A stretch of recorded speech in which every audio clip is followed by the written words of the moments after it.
Christianity originated from the Middle East, so by definition, it's not a white man's religion. It has had its part in the oppression of women, the oppression of people, and that goes without saying, the oppression of the black community as well. I'll bring it over to Sadie and then to you. What's your thoughts about that? Do you feel like it's a white person's religion? I don't know, because I grew up in an area that was mostly black people, and my school was black people. So my experiences with religion was more that it was a black person's thing, I guess, because that was what I knew from a young age. If anything, I know more people who are black and Christians. I don't know anyone that's white that's a Christian. I think it speaks to just how, like, the West has kind of, like, moved on.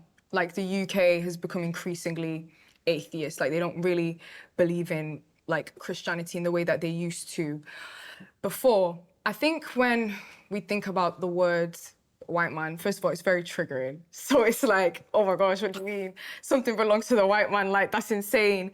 But there's truth to that, because like Tim has said, historically speaking, white men have used it as a means to oppress black people. And not only that, but when missionaries were coming to Africa and Asia, mission work was happening alongside colonialism. So sometimes the events was happening at the same time, and it kind of clashed and overlapped at certain points.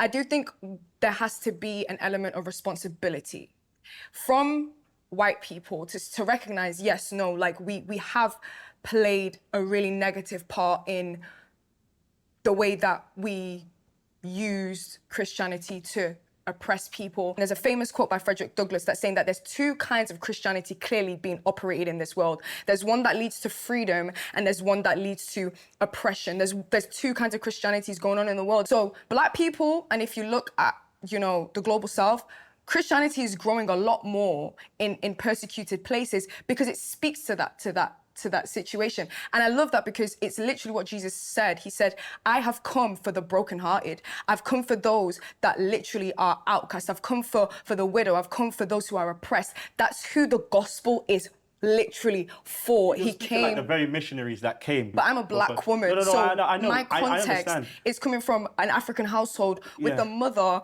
who's literally... No, this is no dig at you, but I think when you're talking about, you know, when it comes to people saying, yes, colonization and missionary work we're taking about hand in hand, and we need to take, essentially, Christianity needs to take responsibility for certain things. I think we're really downplaying what has happened. I don't think it's downplaying. No.